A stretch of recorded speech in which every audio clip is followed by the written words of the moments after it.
Just a pilot in his cockpit seated. Black leather on his ass, keep a hustler heated. The time is 6:46 and I am now heading to the airport. My flight leaves 8:30ish, but I got to return this rental. So this should be a fun trip. It's about 3 hours away, 3.5 hours away. I'm gonna land at like midnight Baltimore time, which is Eastern time. So it should be a fun experience. And then we'll get to drive 1,200 miles home. That's gonna be a bundle of joy.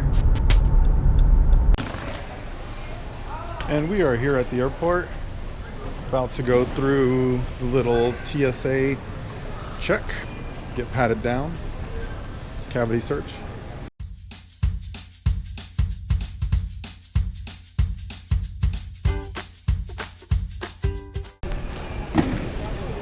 Made it through screening. So now we're off to the gate. Baltimore, 913, gate 27. On time.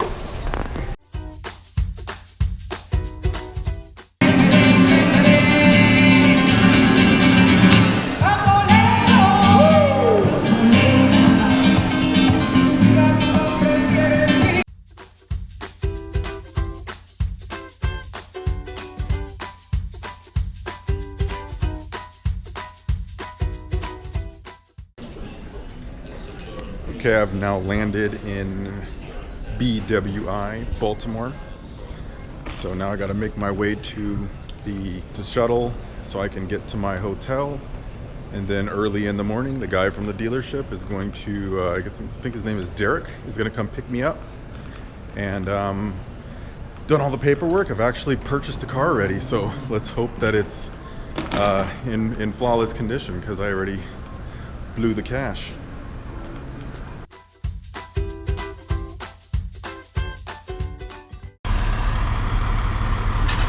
Okay, so I know it's noisy here, so I'll be quick. Just got the car. Here it is, the big reveal.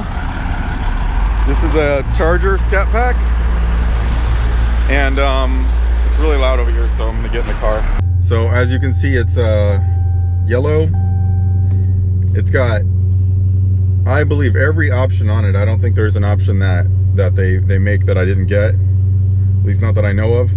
It's got the radar cruise control, the Beats audio, sunroof,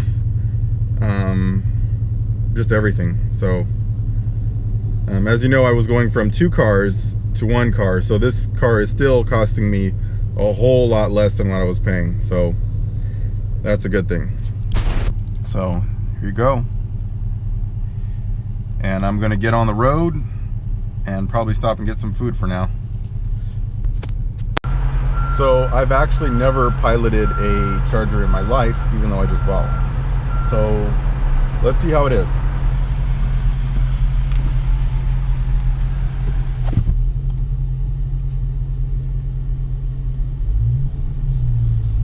Throttle's a little touchy, but that's to be expected. Why is the screen turning off?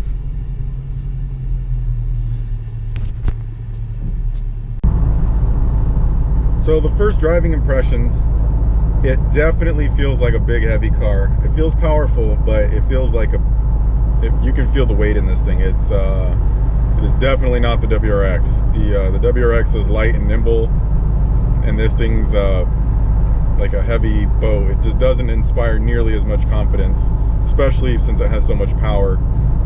You know, it can get away from you a lot easier.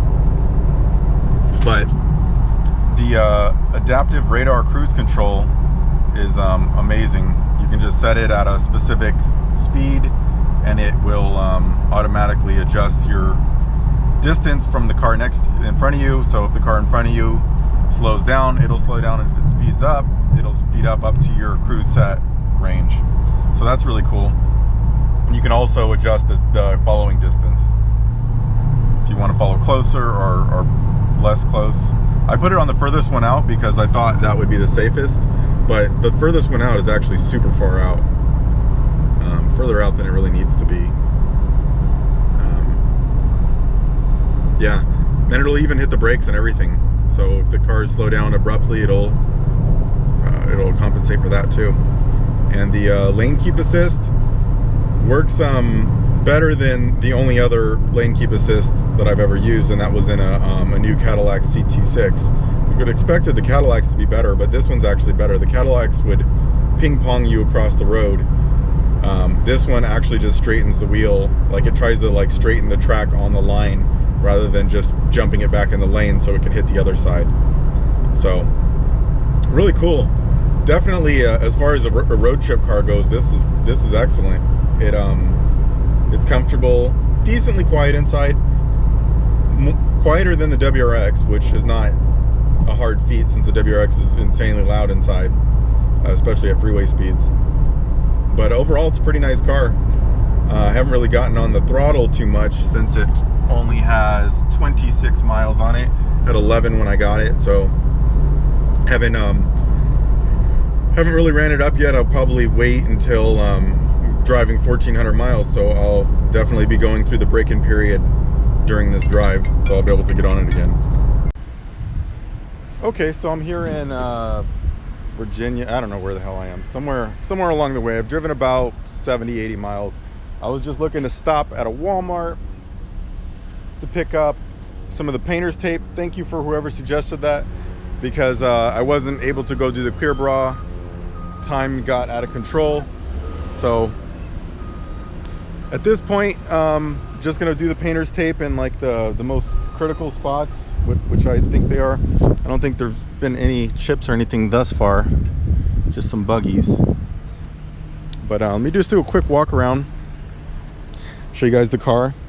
It's got the upgraded rims, and they're 245s front and rear, which is really small for the amount of power that this thing has. Having driven it for 70, 80 miles, I gotta say that I'm pretty happy with it. It definitely drives a lot better than the WRX, like just in terms of comfort and size, but that's to be expected. I mean, it's a bigger, more expensive car. So I'm really happy with it. It's got a lot of power. I've been trying to stay out of it because it has a break-in procedure, but I know part of the break-in is you're actually supposed to vary the throttle, and I'm just sitting on the freeway in cruise control, so I'm sure that's not good for it. So I'm doing what I can. Maybe if I give it a lot of gas every once in a while, that'll help. So right now I'm just gonna go grab that painter's tape. And I did get the thickest one I could, so I figured that would make it easier.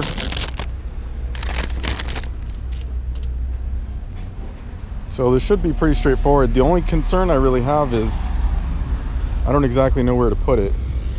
So I think just all the paint on the bottom of the bumper, and maybe down here as well, and maybe a little bit behind the wheels on the rear quarter panel.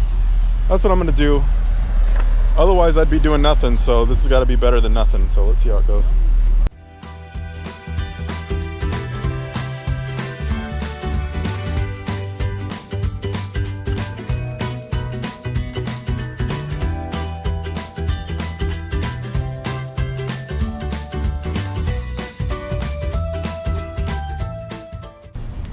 Probably about the worst painter's tape job I've ever seen, but it's on there.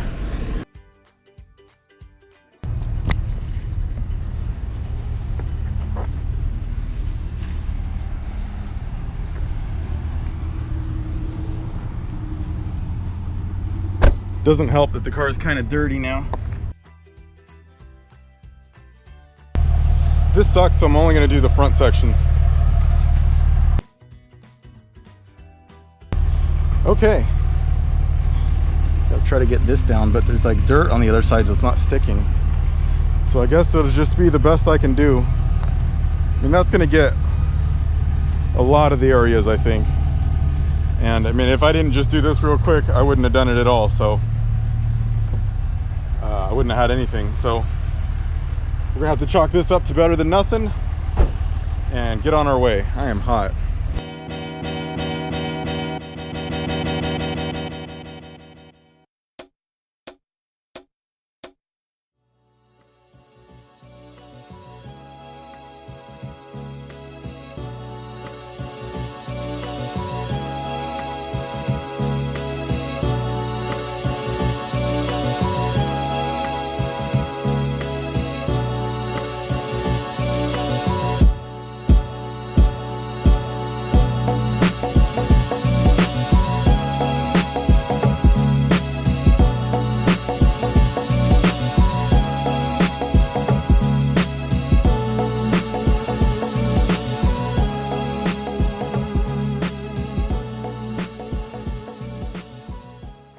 Okay, so I'm in the room. I've got about 900 more miles to go, so not too bad. I plan on making the entire run tomorrow, so I'll be driving for like 12 or 13 hours, so that's gonna suck. But the car's been great on the drive.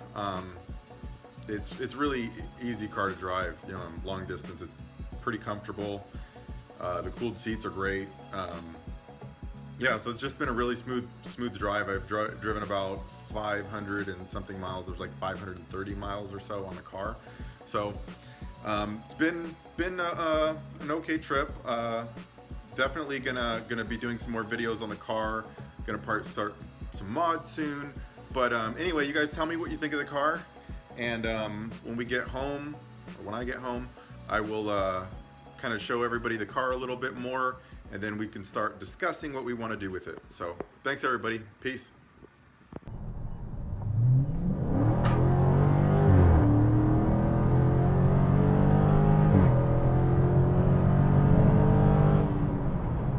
Just a pilot in his cockpit seated. Black leather on his ass, keep a hustler heated. Weeded, engage in the pavement. Rubber escorts like I'm seeking arrangement. Push the gas, escalate the gauges, escalate hits on the cam girls' pages, blazes, and hit 'em with a